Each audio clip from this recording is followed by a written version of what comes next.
Il est bon. Dites donc Francis, je sais que vous regardez l'émission tous les jours, ce matin ça va vous intéresser, parce qu'on parle du crédit immobilier pour les seniors. Si vous voulez acheter une maison et prendre un crédit, c'est compliqué à votre âge quand même. Hein. Mais je veux pas acheter une maison. D'accord. Mais je dis, si vous vouliez acheter une maison, prendre un crédit immobilier, le certificat médical, les assurances, ça c'est pas marrant, quoi. Enfin, Mais oui, mais je ne veux pas acheter de maison. Ok, mais moi par exemple, je suis plus jeune que vous, même déjà si je voulais un crédit immobilier, c'est pas facile hein, pour acheter une maison. Et pourquoi vous voulez acheter une maison?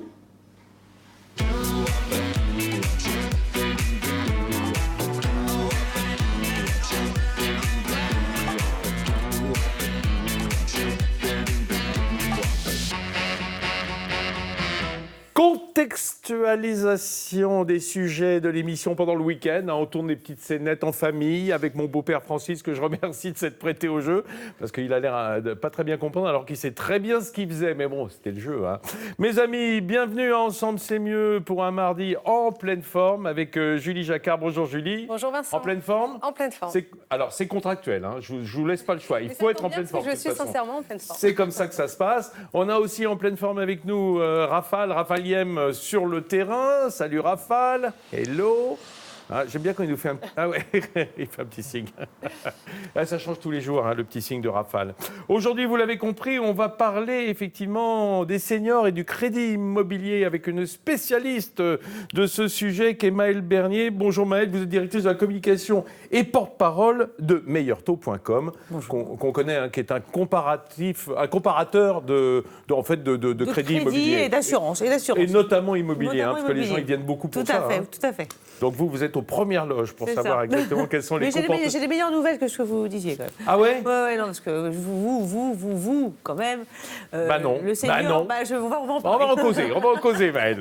Croyez-moi. Et puis on va parler un peu d'écologie. Hein. On essaye de faire durer la planète, d'être durable, nous aussi. Et pour ça, tous les mardis, notre Valère Correr est avec nous. Bonjour Valère. Salut Vincent. De quoi est-ce qu'on cause aujourd'hui ensemble? On va parler conifères, si vous en êtes d'accord. Ah, vous voulez dire ce qui reste des sapins de Noël? Ce qu'il en reste. Ouais, ce qu'il en reste, ce qu'on peut en faire. Merci Valère, c'est une bonne question, parce que c'est vrai que dans les rues, là c'est un peu tardif. Hein, si vous avez encore des sapins de Noël chez vous, il est temps de il y en a encore un peu quand même. De les débouler, de les déguirlander. Hein. Eh bien, Valère va nous expliquer tout ça. Aujourd'hui, mes amis, régal. Alors hier, on avait des pâtes, mais quand même un peu à la bretonne, avec le chef 3 étoiles, Christian Lesquer. Eh bien aujourd'hui, on s'est dit, on va quand même demander à un Italien de venir nous régaler de ses pâtes. C'est Denis Imbroisi. Bonjour Denis. Bonjour Vincenzo. Ah, buongiorno. Ah, j'adore le buongiorno. Tout de suite, ça classe. Hein. On est tranquille. Donc, chef restaurant Ada, et pas seulement, à Paris. Hein. Oui, tout à fait. Vous êtes un Italien adopté par Paris, vous, quand même. Hein. Depuis 10 ans maintenant. Ouais, j'adore la France, j'adore Paris, donc forcément... Et vous êtes lombard d'origine, vous? Et calabrais d'origine, j'ai grandi à Lombardie. Ouais. Ah, vous avez habité la Lombardie. Très bien, génial. Et d'ailleurs, j'ai votre livre, je le montrerai tout à l'heure, parce Parfait, que merci. je me le garde pour l'instant. C'est la pâte, c'est la vie. Hein. C'est la ça, pâte, c'est la vie. tout simplement. Voilà, Hein c'est le credo des Italiens. Hein. On n'en attend pas moins, bien avec entendu. ça, tous les midis. Oui, et c'est un des peuples d'Europe les plus minces. Ce qui prouve que la pâte ne fait pas grossir. Mais on va voir, on va en causer ensemble. Allez, on retrouve notre Raphaël qui est du côté de Sèvres, donc pas très loin. Hein. Notre Raphaël qui est, voilà, oh regardez, pleine forme. Je le sens bien. Exactement, mon cher Vincent. J'espère que vous allez bien. Je suis donc dans le 92, Sèvres, Manufactures et Musées Nationaux, un établissement public entièrement, exclusivement dédié à la céramique. Céramique, l'excellence de la céramique. Céramique sous toutes ses formes. On en parle avec Romane Sarfati, la directrice de ce lieu. Comment ça va, Romane? Très bien, bonjour. Je disais, la céramique sous toutes ses formes. Quelle forme alors? Une multitude de formes depuis le XVIIIe siècle, puisque la manufacture a été créée en 1740. Et donc depuis pratiquement 3 siècles, nous fêtons cette année justement nos 280 ans. Eh bien, nous produisons dans nos ateliers, avec nos artisans qui ont hérité de savoir-faire de génération en génération, nous produisons des pièces avec des artistes et des designers contemporains. Et en même temps, nous continuons à reproduire des modèles classiques hérités du XVIIIe, 19e et du 20e siècle. C'est intéressant ce qu'on se dit, les amis. On continue de produire. D'ailleurs, là, on nous accueille dans le showroom. Une autre question avant qu'on aille faire la visite de quelque chose que le public ne peut pas voir tous les jours, les amis. Donc, restez bien avec nous. Qu'est-ce qui fait de ce lieu un lieu d'exception, Romane ? Alors ce lieu déjà en tant que tel est assez magique. C'est un lieu qui a été créé au 19e siècle et qui est resté comme il était au 19e siècle avec nos artisans. Vous irez les voir tout à l'heure. 120 artisans qui travaillent dans 26 ateliers différents, ultra spécialisés. On y travaille les décors, la fabrication. Nous fabriquons nous-mêmes nos pâtes, nous fabriquons nos couleurs, nous fabriquons notre or, car Sèvres, c'est aussi des décors à l'or. Il va y avoir de l'or, les amis. Ce lieu vivant, avec ces artisans qui produisent donc une très grande diversité d'œuvres, De pièces, ouais. de pièces. Eh bien, c'est ça qui fait la magie et la merveille de Sèvres. Bon, les amis, on vous emmène tout de suite à la Manufacture parce que le musée, vous pouvez prendre un billet et le visiter. Manufacture, partiellement, vous pouvez la visiter. Mais là, on ouvre les portes pour ensemble. C'est mieux, c'est par là, Romane ? C'est par là. Et puis, au-delà des ateliers, c'est aussi un musée. C'est un musée qui montre toutes les créations de Sèvres et qui, maintenant, et c'est nouveau, présente aussi les savoir-faire des artisans dans la beauté du geste. Donc, cette galerie des savoir-faire. On y Raphaël, ce qui serait chouette, Oui, c'est de mon nous Vincent. montrer le fameux bleu de Sèvres qui a rendu la Manufacture célèbre dans le monde entier, ce bleu de Sèvres. Je suis sûr que vous allez nous trouver des œuvres. C'est prévu, mon Vincent. Oh, génial. On reste jusqu'à la fin de l'émission pour le voir. Oh, il est trop fort. Il est trop fort. À tout de suite, Raphaël. Mes amis, le sujet du jour, je vous le disais en ouverture, c'est, on va dire, le crédit immobilier pour ceux qui ont dépassé un peu l'âge prescrit, la date limite de consommation. On regarde tout de suite.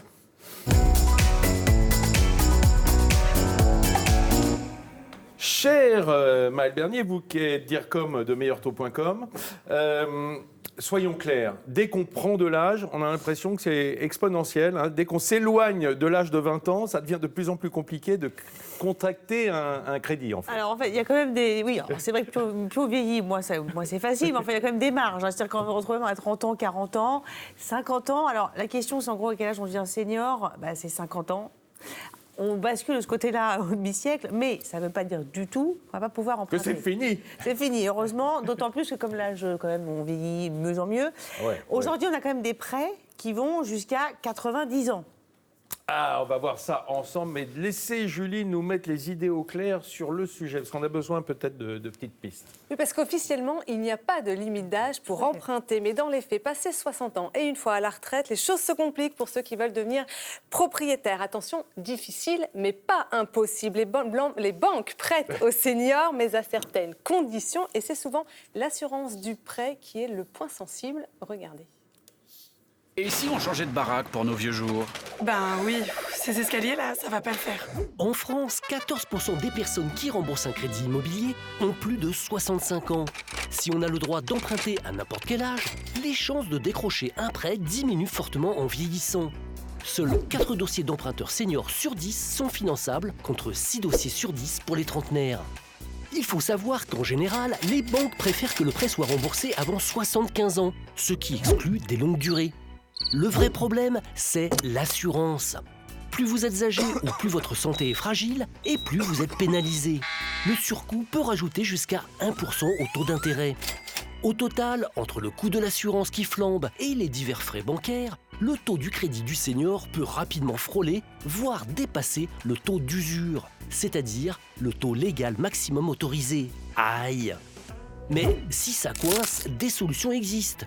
Vous pouvez aller chercher une assurance moins chère ailleurs. Si vous êtes en couple, vous pouvez aussi répartir l'assurance sur chacun. C'est moins cher. Et si vous avez du patrimoine ou par exemple des assurances vie suffisants, vous pouvez même vous en passer. Cela vous servira de garantie. Bref, emprunter quand on est senior, c'est plus cher, mais c'est loin d'être impossible. C'est loin d'être impossible. A priori, il est d'accord avec vous pour l'instant. Ah oui, puis le sujet est très bien fait, tout est dit. On passe à la suite, alors c'est ça. Bon, alors, posons-nous les bonnes questions, et ce sont souvent les téléspectateurs qui nous posent les bonnes questions. Oui, il y a Sandrine. Alors, on a en partie répondu à Sandrine, mais on va quand même écouter sa question puis compléter la réponse.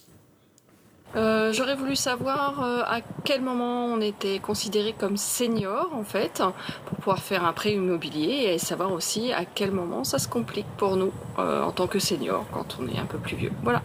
Je vous remercie. Au revoir. Alors, la question, c'est à quel âge on devient senior. Donc, c'est 50 ans, on a compris. Maintenant, ça ne veut pas dire du tout que les prêts s'arrêtent à 50 ans et qu'au moment où vous passez de 49 à 51, en gros, la banque va vous tomber dessus en disant « Ah, c'est fini, vous avez 50 ans, au revoir ». Et quand est-ce qu'on passe de senior à croulant? Non, parce que. Non, je trouve ça dingue de se dire qu'à 50 ans, on est déjà dans la catégorie des seniors, parce que senior, ça recouvre quoi? Oui, mais on est jeunes seniors. C'est pas le troisième âge. On est seniors, on est jeunes seniors. Ça veut dire on est mûrs. On n'est pas encore carte, vous savez, à la SNCF, on n'est pas encore dans cette carte-là, mais on est jeunes seniors. Ce qui est vrai, c'est qu'en fait, ce qu'elle dit dans le reportage, et c'est très vrai, le problème, c'est pas le taux du crédit, c'est pas le crédit lui-même, c'est l'assurance. Bien sûr. Quand vous faites un crédit immobilier, tous autour de la table, vous allez répondre à un questionnaire santé. On va vous demander déjà votre poids, votre taille, votre âge. Déjà, il peut y avoir des choses qui ne vont pas. Déjà, je suis Ensuite, une question fatidique, c'est est-ce que vous fumez?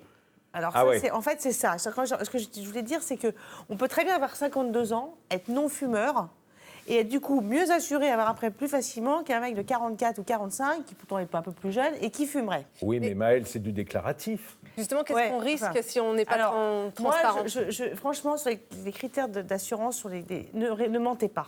Aucun intérêt. Je vous rappelle que l'assurance, elle vous couvre en cas de décès, d'invalidité, d'incapacité temporaire de travailler. Ça veut dire que si vous ne déclarez pas quelque chose sur le contrat et que ça marche quand vous avez un problème, on est d'accord? Bien sûr. Et puis ils sont le assez cas un forts, peu glauque, c'est je fume pas, puis genre 2 ans après, j'ai un cancer du poumon du fumeur. On va se poser la question quand même là. Et ben on va se dire c'est bizarre, il a déclaré qu'il ne fumait pas, puis il y a un truc avec métastase. Oui, mais pour les cancers, pour les personnes qui ont été gravement malades, il y a aussi le droit. Alors ça c'est autre chose. Ça c'est autre chose. À l'anonymat. Non, à l'oubli, je crois. C'est 10 ans. Oui, ça en fait, il se trouve qu'il y a ce qu'on appelle la convention AERAS, qui est un truc qui permet d'assurer même quand on a un problème de santé grave. Et avant, typiquement avant cette convention, quand vous aviez par exemple eu un cancer en étant enfant, vous travailliez jusqu'à toute votre vie, puisqu'à 35 ans, vous disiez est-ce que vous avez encore déjà eu un cancer, vous aviez beau être guéri depuis 20 ans, vous aviez toujours ce cancer. Ça c'est terminé, c'est le droit à l'oubli. Maintenant, on parlait des cas de vie courante. Voilà, je mesure combien? Je mesure 1m80, je fais 85 ou je vais mettre 72. Bon. Un peu vaste. Il y a quand même des visites médicales à faire. Alors, ça dépend du montant des emprunts. Voilà, exactement. En fait, dès que vous passez excellent. Dès que vous passez un certain stade, voilà, dès qu'on passe... Pour le restaurant? Pour le restaurant, tout à fait, oui. Alors, en plus, professionnel, voilà, en plus. c'est professionnel, mais puis ça dépend si vous êtes tout seul ou pas. Quand vous achetez un appartement, vous êtes tout seul et que vous mettez 400 000 € sur le dos, il est bien évident que là, ils vont faire ceinture et bretelles. Vous allez même peut-être avoir un cardio. Moi, personnellement, je me suis déclarée fumeuse, on m'a envoyé voir un cardio. J'ai fait donc un super check-up complet. Alors, avec le vélo, le tout, etc. regardez, voilà, pour vérifier que, comme j'étais fumeuse, parce qu'on est fumeur, il faut avoir été fumé depuis 2 ans. Hein. Ça veut dire que pendant 2 ans, vous n'avez pas touché une cigarette.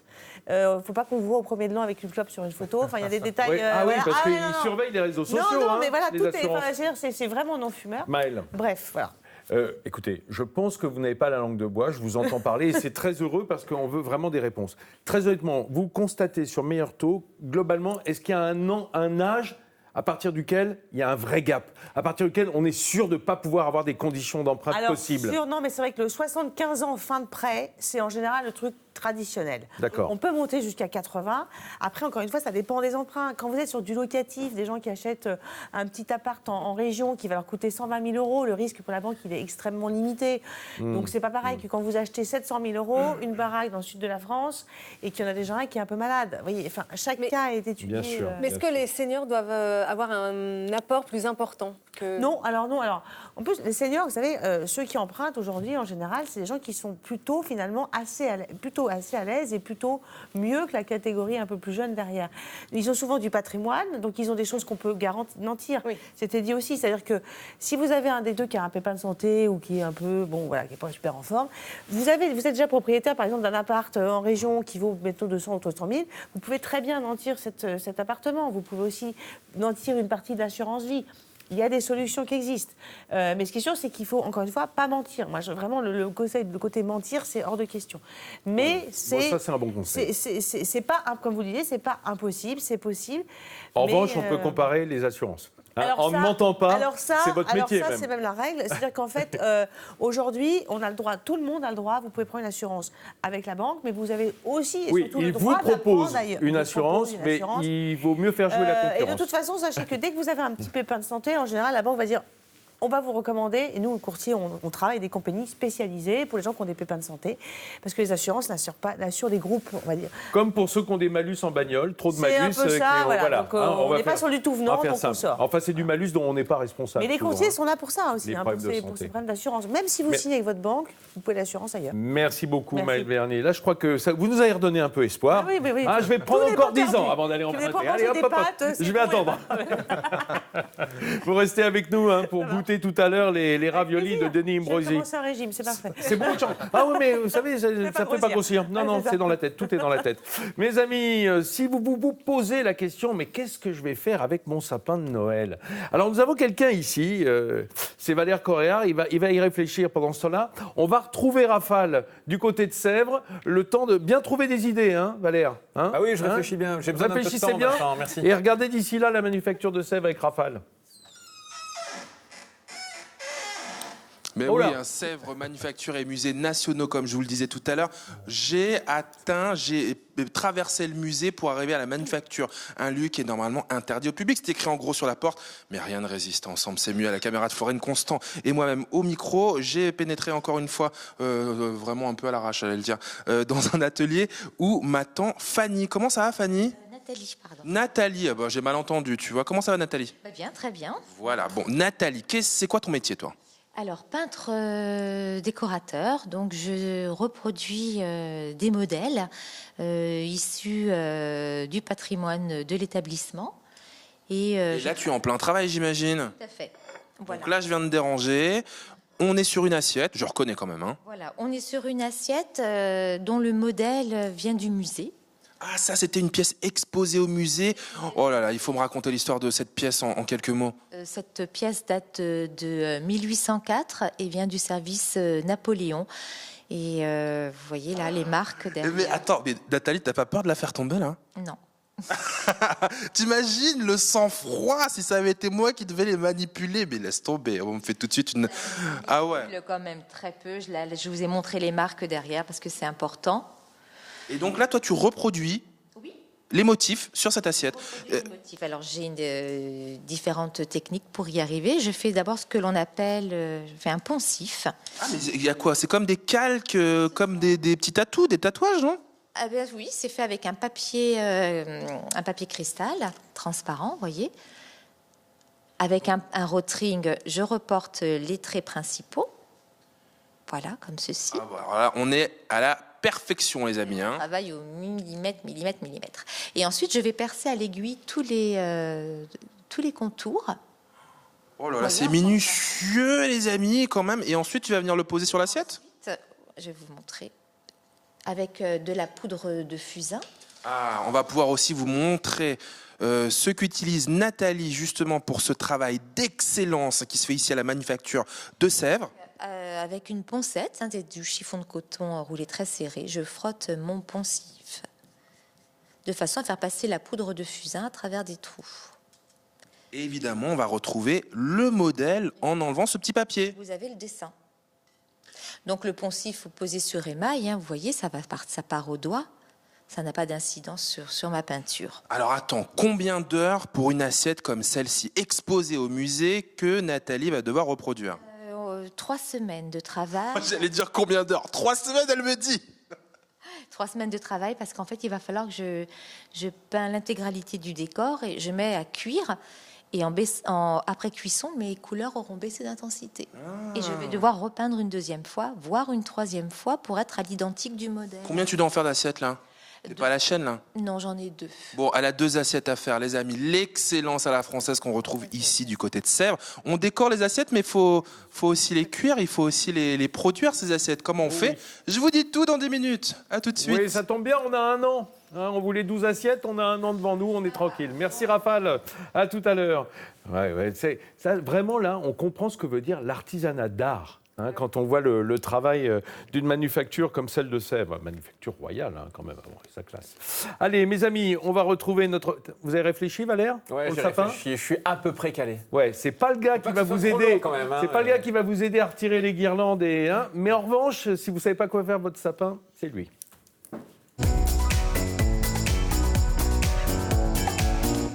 C'est horrible, ce côté ponctuel. On coupe des sapins, on les met 3 semaines dans nos salons, et après, les pauvres, ça orne les rues. Tout à l'heure, je me suis dit, en fait, j'ai rien pour le plateau. J'aime bien venir avec, comme c'était pas une chronique conso, là. Et j'ai trouvé ça. C'est bien déjà. Facilement, je les ai découpés. Il y en a beaucoup dans la rue en ce moment. Mais c'est ça, en fait. Et chaque année, ça recommence. On a des amas de conifères morts dans les rues. Et si on prend un tout petit peu de recul, on pourrait faire une petite minute philo. Si on prend du recul, on se dit quand même, on prend donc l'arbre. Franchement, on en voit un dans une forêt, dans un jardin qui meurt, ça nous émeut un peu. On fait, oh non, c'est l'arbre, c'est la vie, exactement. Mais là, pas de souci. Donc, on les coupe, comme vous disiez, on les garde 3 semaines au chaud. Bon, ok, c'est la tradition, pourquoi pas, je la critique pas. Et puis, on les jette peut-être même en catimini devant, pas vu, pas pris. On risque 150 € au passage, si on est pris la main dans le sapin. Et puis, parfois, dans un gros sac en plastique non recyclable. Il y en a des recyclables. Oui, mais enfin, ça, je suis pas sûr. Ça, l'amidon, handicap international, à l'amidon de maïs, ils sont recyclables. Ouais, bon, peut-être pas tous. Alors, ceux-là, vous avez raison. Mais enfin, il n'empêche que c'est quand même assez paradoxal. Non seulement c'est pas beau, mais en plus, ça interroge, je trouve, sur la place qu'on donne finalement. Est-ce que les urbains on n'est pas devenus complètement déconnectés de la nature? Moi, je m'interroge au final. En tout cas, vous êtes en colère. Je suis un peu agacé parce que ça se voit pas du tout. À Paris, si on prend l'exemple de Paris, il y a 195 points de collecte dans Paris où on peut aller jeter son sapin. Donc il y en a à peu près 1 à 5 minutes de chez nous. Pour aller chercher le sapin avant, on a su y aller, a priori. Je ne parle pas de ceux qui ne peuvent pas, et donc s'il n'y a que eux, c'est 1% ou 0,5%. Donc, on a pu aller le chercher, on peut peut-être le ramener dans un endroit fréquentable pour ce sapin, pour qu'il devienne ensuite une protection ou qu'il fasse du compost ou je ne sais quoi, mais en tout cas qu'il soit réutilisé. Voilà. Oui. Alors il y en a certains qui vont dire non, mais enfin c'est du végétal, c'est pas très impactant, enfoui ou incinéré. Peut-être, mais ça a mis une dizaine d'années à pousser pour la plupart d'entre eux. On en vend 6 millions par an en France, c'est quand même pas rien. Et puis les producteurs de sapins galèrent de plus en plus à les faire pousser. Parce qu'avec le dérèglement climatique, en fait, ça supporte très mal la chaleur. Finalement, peut-être que ce problème-là va régler l'autre. En fait, il n'y aura plus de sapins. Et puis comme ça, on n'en parlera plus. Mais c'est pour dire qu'on est vraiment dans une espèce de folie et de cercle totalement vicieux. Alors est-ce que vous êtes en train de militer contre le sapin de Noël? Non, pas du tout. C'est ce que je disais tout à l'heure. Non, non, d'autant que ça peut... Non, mais franchement, en plus, ça peut être utile. J'avais étudié ça l'année dernière. Je n'ai pas le sujet exactement en tête, mais ça a vraiment une utilité, la production de sapins, notamment sur les écoulements. Enfin, il y a toute une... Et puis, ça retient le terrain. Exactement. Ça évite, et puis, ça capte l'érosion. Pas de souci là-dessus. La vraie question, de mon point de vue, c'est la façon dont on l'utilise et puis un peu le respect, j'allais dire, de son cycle de vie. Parce que quand il est mort dans la maison, il peut continuer à vivre, il a droit à une seconde vie. Et notamment à Paris, mais aussi à Versailles et ailleurs, il y a des points de collecte et je trouve que c'est la moindre des choses. En plus, c'est moche et puis ça me saisit de voir tous ces sapins dans les rues. Qu'est-ce qu'ils pensent les enfants? Donc ça y est, c'est la surconsommation, on a tout gâché, allez hop, Noël à la poubelle.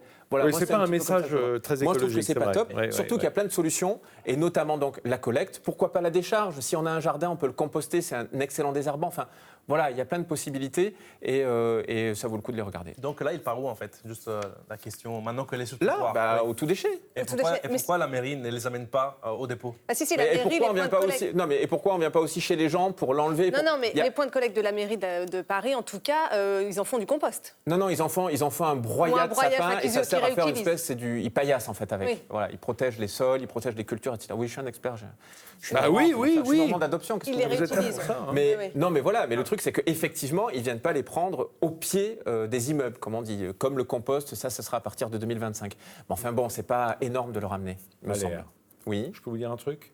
Même vous venez quand vous voulez, on aime beaucoup de gueule. Donc ils sont toujours éco-responsables. La semaine dernière, j'étais presque viré et là maintenant, je sens que vous êtes dans l'équipe. Vous êtes bien amendé, j'ai envie de dire, et ça tombe bien.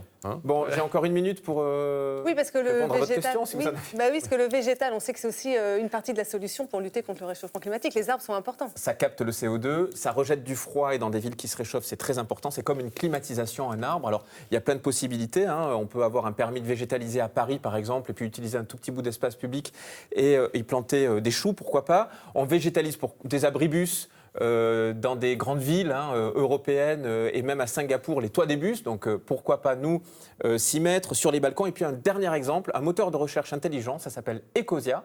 Chaque fois que vous faites une recherche, comme sur Google, sur Internet, ils plantent des arbres en fait en fonction des revenus publicitaires que vous générez. Ça paraît anecdotique, ils en ont planté 80 millions depuis qu'ils existent. Donc, c'est pas anecdotique. Voilà des bonnes initiatives. Ça fait plaisir, parce que nous, on aime ça, les sapins. Autant dans la forêt que chez soi, même dans cette courte période. Alors, respectons-les jusqu'à leur disparition. Peut-être qu'ils soient consumés ou qu'ils servent de compost. Merci Valère. Plaisir. Vous revenez mardi prochain. À lundi, mardi même, si vous voulez. Vous serez calmé. Moi, je préfère venir le mardi. Oui. En définitive. venez mardi prochain. Allez, mes amis, la Maison des Experts du mardi, vous le savez, elle est dédiée à la déco. Ça tombe bien, on va peut-être pouvoir réutiliser nos sapins parce qu'aujourd'hui, on va relooker nos chaises façon scandinave. Avec des petites branches. Bonjour, moi c'est Olga. Et moi c'est Hortense. Donc aujourd'hui, on est venu voir Aurélie pour apprendre à relooker une chaise dans un style scandinave.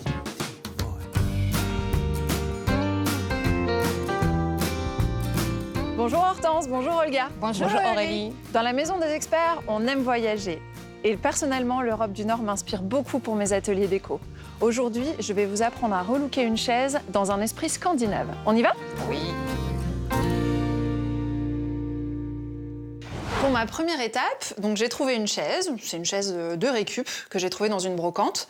Il lui reste quelques résidus de vernis qu'il va falloir qu'on enlève avant de lui mettre de la peinture. Donc pour ça, je me sers de papier abrasif et je vais venir poncer l'intégralité de ma chaise. On y va?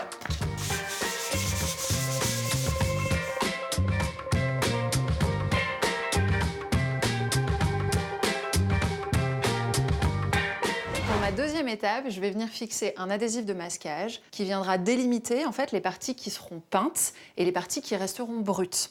Et pour fixer mon adhésif de façon précise, il va falloir que tu mesures 20 cm. Tu viens mettre une petite marque. Et Hortense, je te laisse faire exactement la même chose sur le dernier barreau. Donc maintenant, on va venir relier nos deux traits avec l'adhésif de masquage. Et maintenant, avec une paire de ciseaux, je vais venir découper entre chaque barreau pour pouvoir ensuite les entourer facilement. Pour les pieds, on répète l'opération. Il va falloir qu'on vienne mesurer 15 cm. On met une petite marque sur chaque pied.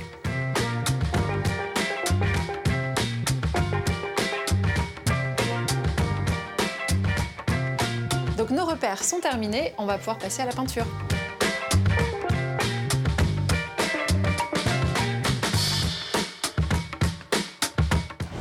Le fait de ne peindre que certaines parties de la chaise, ça va lui donner un côté très graphique.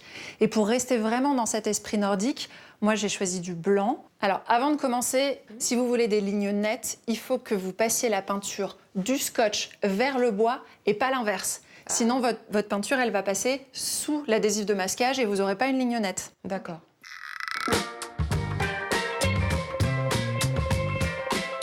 Maintenant on va appliquer la deuxième couche de peinture pour qu'elle soit bien uniforme. Avant que notre deuxième couche de peinture sèche, on enlève les adhésifs de masquage. Voilà, notre chaise est maintenant terminée. Ma petite astuce pour rester dans ce côté scandinave, c'est de lui rajouter un plaid, un coussin et des petites bougies. On s'y croirait, non? Oui. Ouais, c'est bien marché. Hein. Oui. Merci. De rien.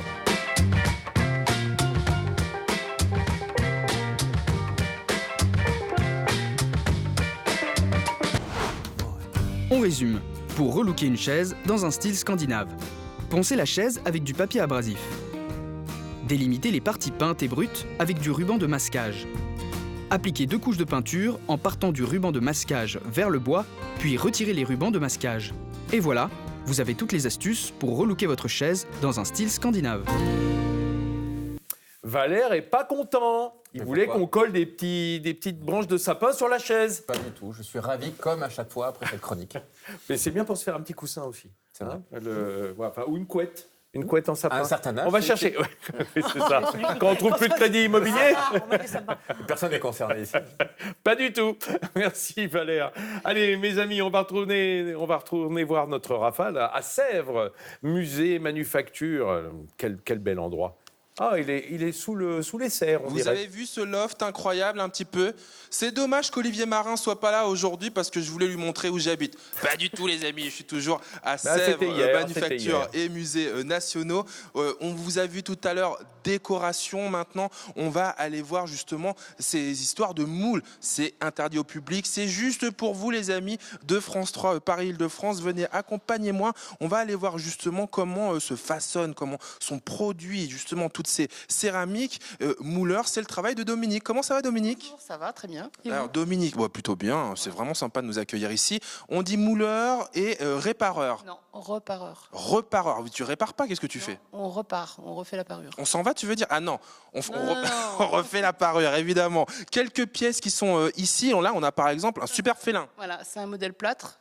Et là, c'est les moules pour faire cette pièce-là. Ah voilà, on vous montre aussi les moules. Alors c'est quand même assez imposant hein, tout ça. Hein. Comment ça se passe justement? On a le moule et puis qu'est-ce qu'on verse à l'intérieur? On verse pas, on a la pâte sous forme plastique et on estampe. On estampe. Hein. J'espère que vous prenez des notes et que vous apprenez des choses ce matin. Sur quelle pièce tu travailles toi en ce moment? Là, je travaille sur...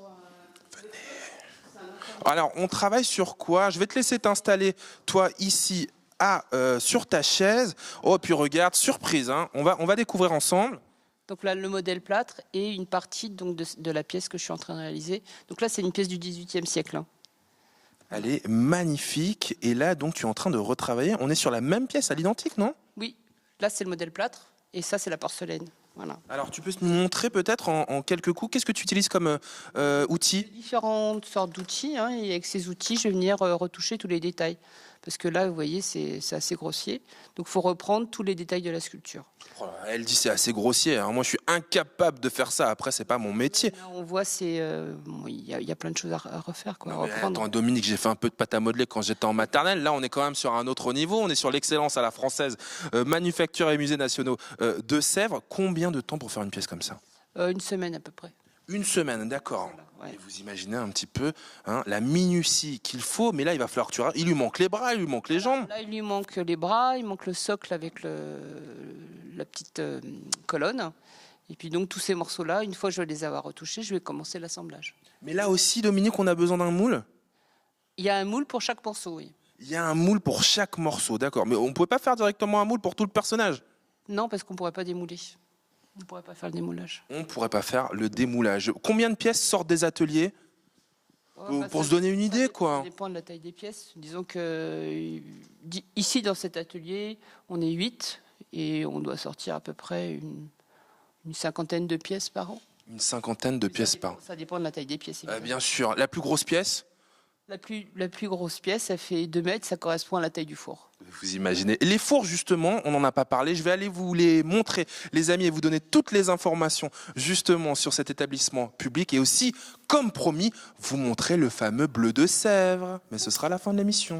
Oh là là là là là là. Il nous fait attendre ce Rafale hein, pour le bleu de Sèvres. Mais il faut dire que ça vaut le coup. Hein. Ça vaut le coup d'attendre. C'est une couleur absolument étonnante. Mes amis, on va immédiatement retrouver une idée qui est bleue aussi, cette idée, aujourd'hui, celle de Julie Jacquard, une belle idée.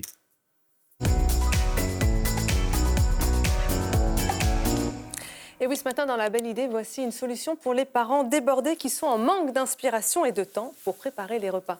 Une question, Vincent, vous mangez quoi ce soir? Ce soir, je crois qu'on a un peu des restes encore. Les pâtes, les raviolis. Je vous pose la question, c'est ce que vous mangez, Valère. Non, vous avez... gratin de chou-fleur. Gratin de chou-fleur. Et vous, Valère, vous avez déjà pensé Je crois que je vais manger de la limande. Vous avez déjà pensé, c'est déjà prêt? Et du riz avec des petits pois. Et vous, Maëlle? Poisson, salade verte, mais ça c'est votre régime. C'est très bien. Mais pour les enfants, ce sera des pâtes. Oui, alors peut-être que vous, comme moi, vous en avez marre. Tous les jours, vous posez la question de qu'est-ce qu'on mange ce soir. Eh bien, terminez le stress fini grâce à Family. Vous pouvez enfin vous faire livrer des plats à partager en famille. Regardez. Grâce à Family, gagnez 1 heure chaque soir sur la préparation des repas. Nos plats sont faits maison, frais et de saison, pratiques et responsables. Rendez-vous sur family.fr, choisissez vos plats, nous les cuisinons et puis vous n'avez plus qu'à les déguster. À bientôt! Alors, leurs plats sont fabriqués en fait à Nanterre dans une cuisine partagée. Vous passez la commande une fois par semaine. Vous choisissez le plat que vous voulez. La livraison est 2 fois par semaine, le mardi et le jeudi. Ils arrivent sous vide, comme ça vous pouvez les conserver jusqu'à une quinzaine de jours. Et cette bonne idée, on la doit à Pierre et Mélanie Barnier, qui sont tous les deux frères et sœurs, parce que Family, c'est vraiment une histoire de famille. On écoute tout de suite Pierre Barnier. C'était ma sœur, il y a bientôt 3 ans, qui cherchait un cadeau pour une amie. Qui venait d'avoir son 3e enfant et qui trouvait que ça devenait un peu compliqué à préparer le dîner du quotidien. Et donc ma sœur voulait lui offrir des plats livrés chaque semaine chez elle. Et vu que cette amie habite un peu en banlieue, il n'y avait vraiment rien en termes de livraison de plats cuisinés. Donc elle m'a dit mais c'est quand même incroyable que ça n'existe pas. Et donc c'est comme ça qu'on a décidé de se lancer un peu le défi de le faire nous-mêmes. On voulait faire une offre qui était destinée aux familles et donc il fallait qu'on s'adapte au schéma familial de chacun. Et donc on a été les premiers à penser à faire des plats à partager. Alors, chaque semaine, la carte change. Vous avez le choix entre 2 entrées, 6 plats. Toutes les recettes sont concoctées par le chef Bertrand Guénéron, ancien second d'un étoilé parisien. Je ne sais pas si vous voyez qui c'est, Vincent. Et côté prix, c'est entre 3 et 7 euros la portion. Mais les tarifs sont dégressifs. Plus on prend de parts, moins on paye. C'est-à-dire qu'on peut manger plusieurs parts, quoi. On peut avoir une grande famille aussi. Pour que ça C'est soit moins pratique cher, pour les familles mangez nombreuses. donc 5 assiettes. C'est pratique pour les familles nombreuses. On prend un grand plat, ça génère moins de déchets aussi, plutôt que chacun commande sa barquette. Ben là, c'est un plat unique. En tout cas, et c'est une bonne solution pour bien manger. Il bossait au Lucas Carton, Gadron. Oui, avec Alain Sindras. Ouais. C'est ça. Et en tout cas, c'est une bonne solution pour bien manger et surtout arrêter de courir après le temps. Oui, mais c'est bien de faire la cuisine aussi. Mais des fois, on n'a pas le temps le soir toute la semaine. Moi, j'adore cuisiner le week-end. Le soir, c'est plus compliqué. Alors, si vous n'avez pas le temps de faire le marché, il y a un autre site que j'aime bien, je ne sais pas si vous connaissez, qui s'appelle Kitok. Oui, où là, on vous livre en fait toute la recette prête à faire, ce qui est un intermédiaire, ce qui est pas mal aussi. On ne se pose pas la question de ce qu'on va manger, mais il faut quand même le faire, quoi. Voilà. Mais c'est bien, les grandes familles, allez, c'est la fête. Ouais, enfin, pas tous les soirs, c'est sûr, quand on rentre. Mais moi j'ai une bonne solution. Oui, j'ai la timbale de macaroni. C'est génial, ça. C'est beau ça, en cocotte. Spécial Denis Imbrosi, la pasta et la vita. Bien sûr que c'est la vie, on va voir ça tout de suite.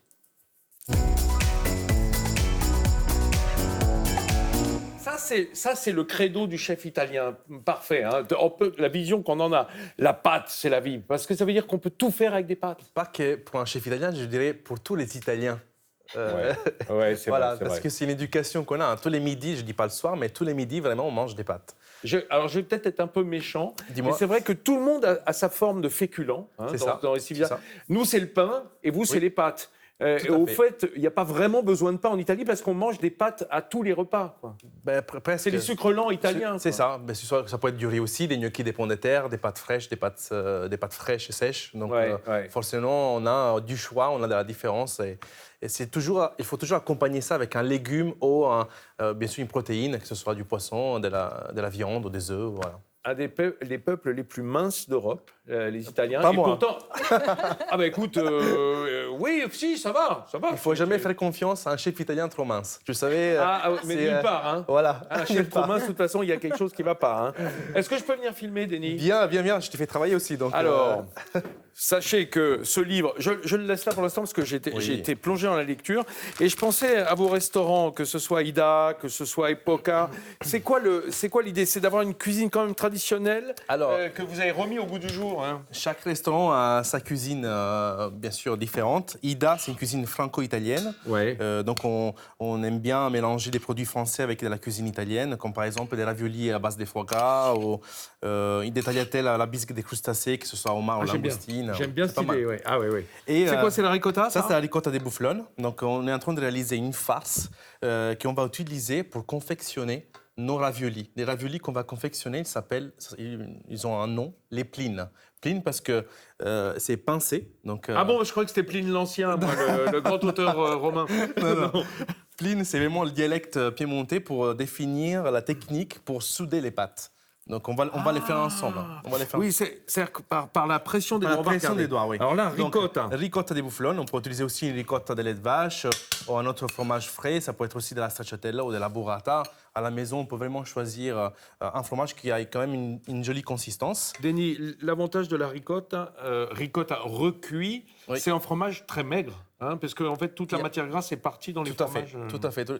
On récupère le petit lait, quoi. Exact. Nous, c'est qu'on fait en Italie, on fait beaucoup de fromages frais également, donc forcément, on trouve beaucoup plus de gras dans une burrata que dans une ricotta. D'accord. Tu as tout à fait raison. Ok, je vous interromps plus parce que... Non, c'est très bien. On a le temps en plus. Oui, donc, on a faim. On a 5 minutes Alors, pour tout vous dire. Une petite astuce à la maison, quand on fait une farce à la maison, il faut toujours ajouter un œuf entier. L'œuf, en fait, quand on va cuire ensuite, on va utiliser la farce pour confectionner une pâte, ou même pour farcir une viande ou autre chose. Une fois qu'on met en cuisson cette farce, elle va figer. Donc ça va lier. Donc c'est toujours important à voir et gonfler en même temps. C'est un peu comme une farce fine aussi, par exemple. Ça, c'est des herbes mélangées. Donc on a du persil, de l'estragon, du cerfeuil. Je vais hacher très gros, je ne vais pas hacher très finement.